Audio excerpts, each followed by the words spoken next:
Chegamos já ao terceiro domingo da Páscoa. E eu aqui venho e desde a evangelizar vou até sua casa e você me acolhe, meu irmão, minha irmã. Muito obrigado por isso. Encontramos-nos por causa da palavra. E o evangelho, por causa da palavra, o evangelho deste terceiro domingo é a continuidade do anterior. Desta vez é João 21, porém. 21, 1 a 14. Se tiver sua Bíblia em mãos, acompanhe comigo.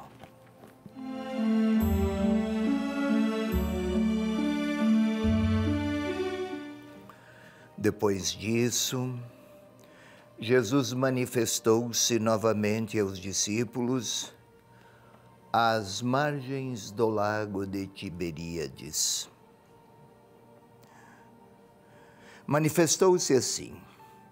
Estavam juntos Simão, Pedro e Tomé, chamado Dídimo, Natanael, que era de Caná da Galileia, os filhos de Zebedeu e 2 outros dos seus discípulos.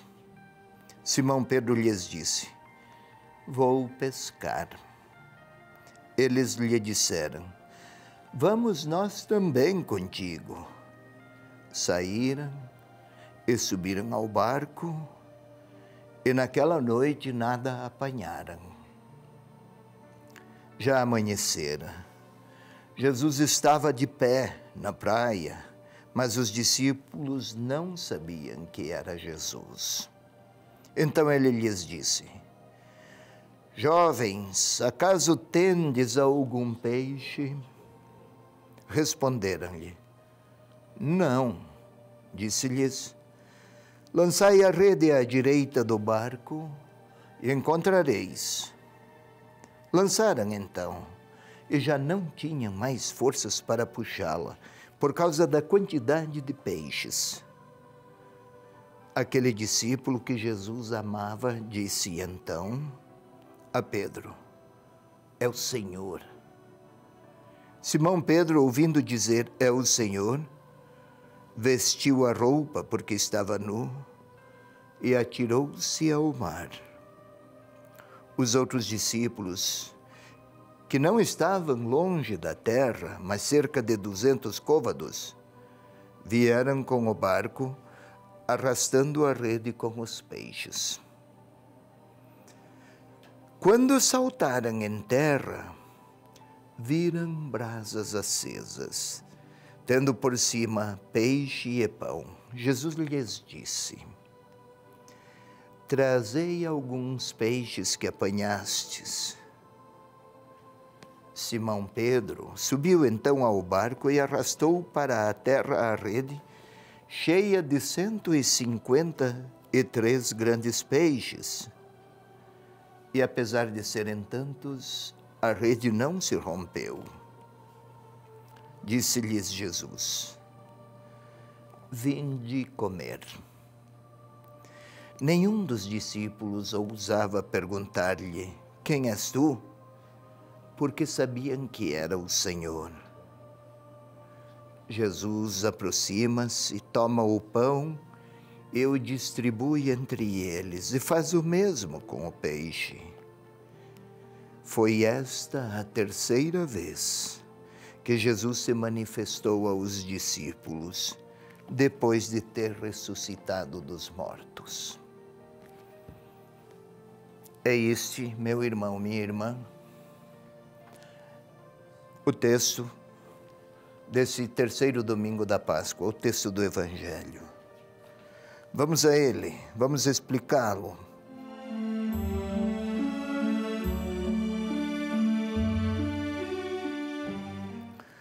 Depois disso, mas depois disso, o que é? Referia-se ao quê? Àquela segunda aparição. Nós a vimos e a lemos no domingo passado. Depois disso, Jesus manifestou-se novamente aos discípulos às margens do lago de Tiberíades. O lago de Tiberíades está na Galileia.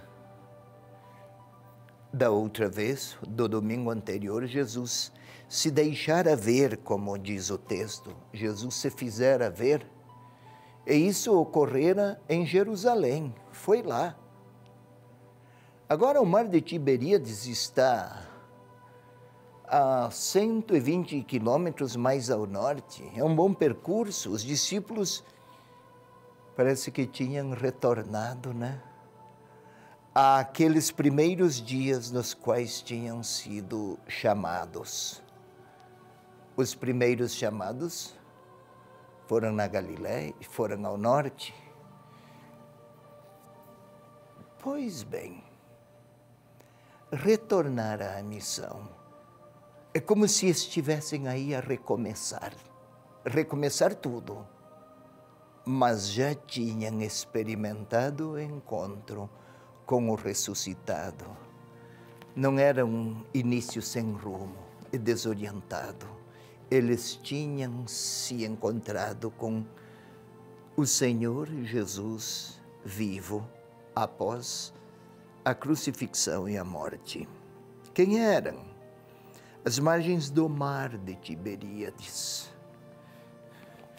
O mar é um lago e nem tão grande assim. Mar, no linguajar de João e do Apocalipse, é o retrato do mundo pecaminoso e impuro, do mal no mundo. Tão grande quanto é o mar, tanto assim grande é também a presença do mal no mundo.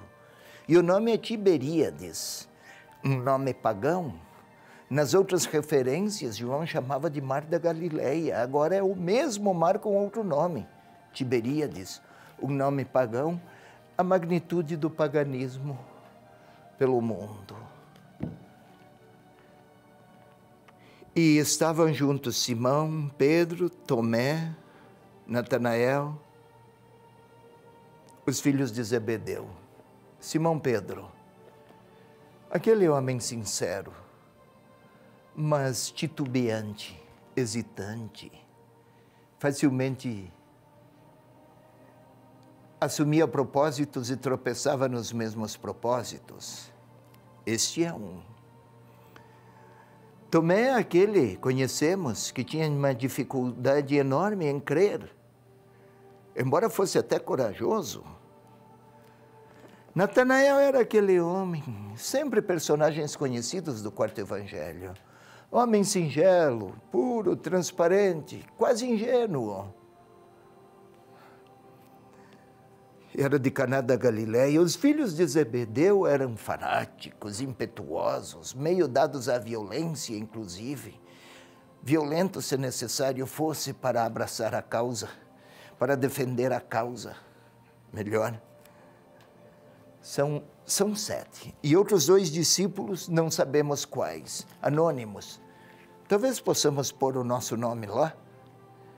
São retratos da comunidade de discípulos.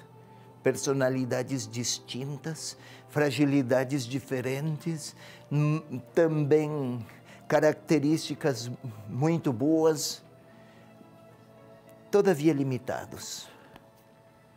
E eu vou pescar, disse Pedro. E os outros, iremos contigo. Parece que estão voltando àquela vida anterior ao chamado e à vocação. Parece que estão retornando àquela profissão antes de ter começado a seguir Jesus. Parece que passaram e ficaram no esquecimento, já estão até na Galileia de volta. E aí o Senhor se lhes aparece novamente. Lançaram a rede a noite toda, nada pescaram. A noite é sinônimo de trevas para o evangelista. E trevas sempre tem um sentido negativo na Bíblia. Estão envoltos na falta de luz. dominados pelas trevas, sem rumo, sem direção, cercados pelas potências do mal. Os discípulos já amanhecera e Jesus estava de pé. Por que a curiosidade de dizer que Jesus estava de pé? Poderia estar sentado? Qual o detalhe da posição física? Amanhecera, a luz triunfara. Luz sempre tem um sentido. Evoca a vitória, a presença, a vitória da luz, do bem sobre potências malignas. Estava de pé, está ressuscitado, não está morto. E os discípulos não o percebiam. Não tinham, depois de longo trabalho, nenhum peixe. Lançai a rede à direita. Fizeram-no. Isto é, enquanto não se encontrarem com o ressuscitado, todo o seu trabalho é estéril. Não tira ninguém do fundo do mar ou de dentro do mar. Lembra? Mar, retrato das potências malignas e de suas magnitudes, da força da potência maligna. Só com suas próprias forças os discípulos nada conseguem. Seu trabalho se torna imagem do esforço inútil, estéril. Mas, se encontrarem com o Senhor e ouvirem, aderirem à sua palavra, observemos, lançai a rede à direita. E eles lançaram. Quando se encontram com o Senhor e ouvirem sua palavra e a ela responderem, o resultado da pesca, tirar pessoas do fundo do domínio daquelas potências malévolas, isto é uma possibilidade real e efetiva. Pedro trouxe 153 grandes peixes, porque esse número poderia ser 97, 41, a história de pescador. Não, eram o número de dialetos conhecidos da época.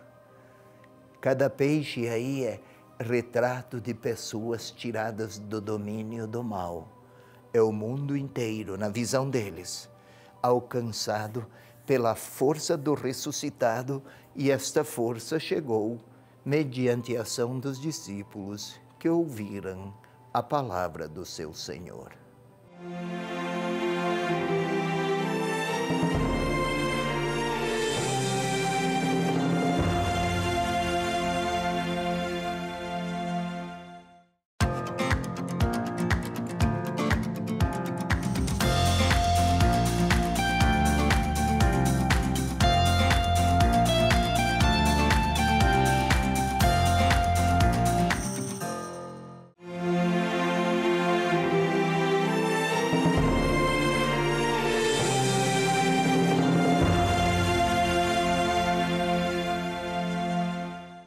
Passemos agora à parte orante do Evangelho deste domingo, dia 1º de maio. É o texto de João 21, 1 a 14.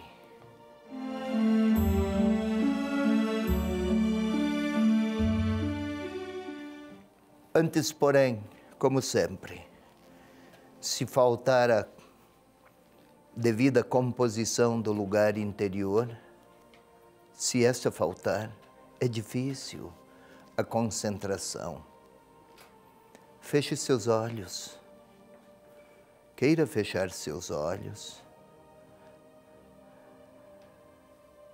Tente respirar profundamente uma primeira vez. Vamos respirar profundamente e calmamente, sem pressa, uma segunda vez.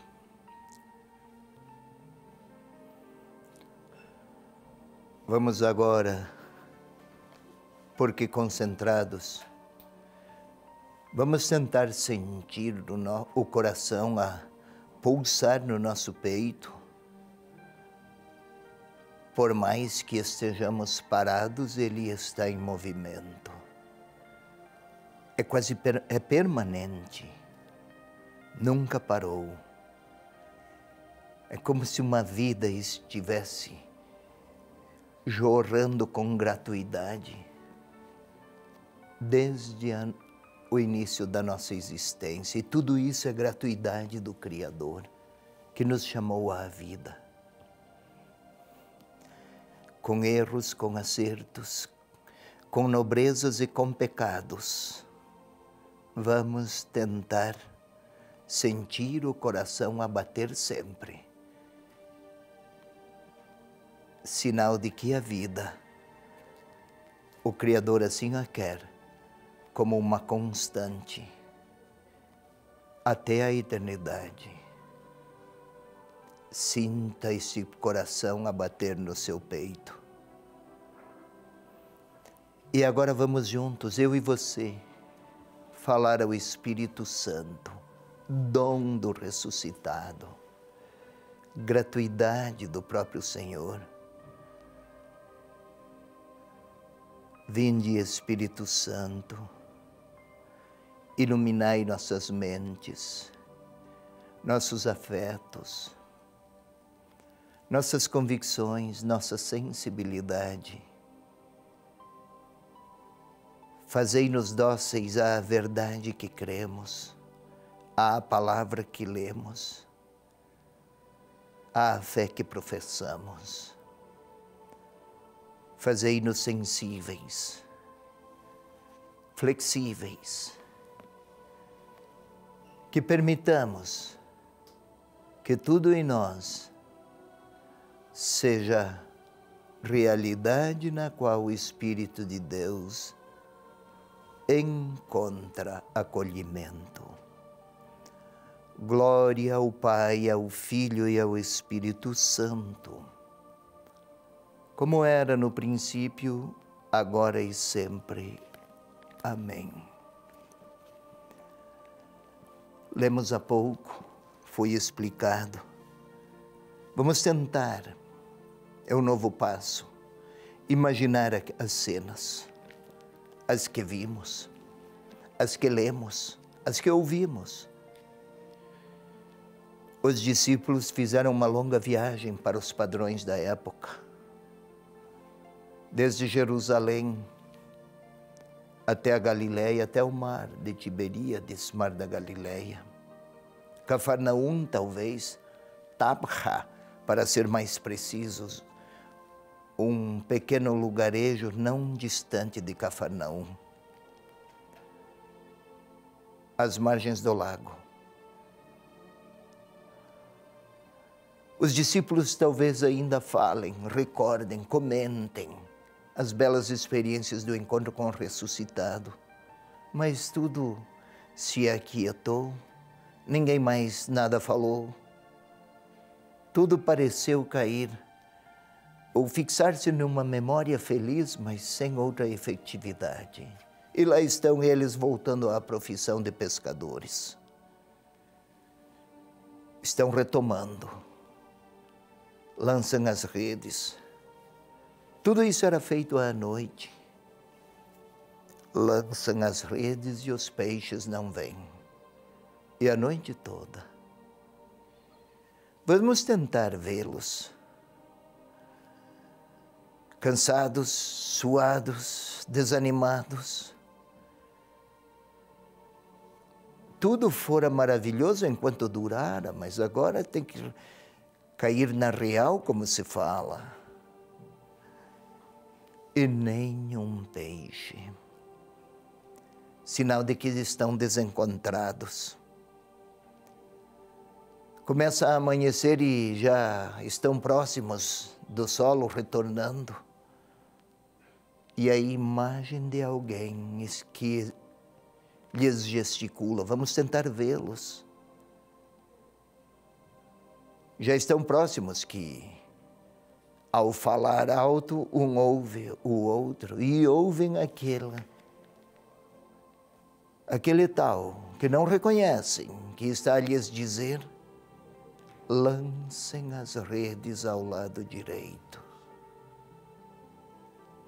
Tentemos ouvir, vê-los.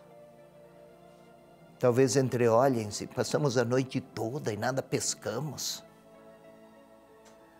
Poderiam até dizer que era algo ridículo, um oportunismo, quase que estariam a pregar uma peça, uma travessura, uma brincadeira de mau gosto. Mas lançaram, afinal, uma noite toda, uma vez ainda, e eis os peixes. Então, retorna-lhes à memória tudo quanto conheceram e reconheceram. Vamos tentar vê-los neste jogo todo, entreolhando-se, e aí o Senhor que os chama. Pede a eles, tragam dos peixes, a pão. Tudo isso lhes faz lembrar da multiplicação dos pães lá no capítulo 6, pães e peixes. Também lhes faz recordar a ceia, muito embora no Evangelho de João ela não é narrada, mas eles estão a se recordar que fora num contexto de ceia que ele lhes lavara os pés. Antes lavara os pés. Também a ceia. E está aí o ressuscitado a vir em seu socorro quando suas próprias forças resultaram em frustração. Podemos até ver Pedro retomando a rede, arrastando-a até a margem, 153 grandes peixes. Mas Pedro sabe que não foi apenas um prodígio de peixes em um momento. Ele se recorda daquela noite em que o Senhor lhe lavara os pés e ele, Pedro, não conseguira compreender, nem quisera inicialmente que o Senhor lhe lavasse. Era demais para o Salvador rebaixar-se tanto, e ele seria discípulo de alguém que experimentara tamanha humilhação. Ele começa a recordar tudo e é chamado a voltar àquele primeiro convite ao seguimento. É preciso recomeçar. E ele, Pedro, que até negara, quem sabe está até envergonhado, e ao mesmo tempo maravilhado, porque o Senhor que o chamara, por mais que ele tenha caído e tropeçado, o Senhor não desistiu dele. E agora vamos nós colocar o nosso nome naquele de Pedro e dos outros discípulos. Havia 2 deles que o evangelista não colocou o nome. Poderemos ser nós um deles. Ouvindo Pedro a dizer: eu vou pescar, vou voltar ao meu antigo ofício. Não quero mais ser discípulo do Senhor. Prefiro abandonar. Crer parece que não me trouxe vantagens ou benefícios. vale a pena. Posso até recordar os momentos de desânimo que tive, de raiva, de indignação. Talvez eu queira perguntar ao Senhor Deus, por que, Senhor, tudo isso? E vou me distanciando como Pedro. Entretanto, nas minhas fugas, o Senhor apareceu para me encontrar e para convidar novamente a retomar o caminho da cruz, que Pedro não entendeu, talvez eu também não o compreenda agora. Há tantos fatos da minha vida e da vida das pessoas que eu amo, que por mais nobres que fossem elas, nem sempre terminaram em vitória. Foi assim com Pedro. E é bem possível que o Senhor esteja à minha procura para dizer, começar de novo. Porque a vitória do ressuscitado quer alcançar a todos aqueles que gostariam de encontrar-se com Ele ressuscitado.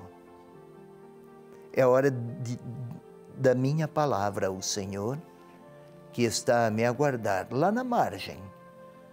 E eu estou voltando para Ele, quero lhe falar agora. É hora da minha oração.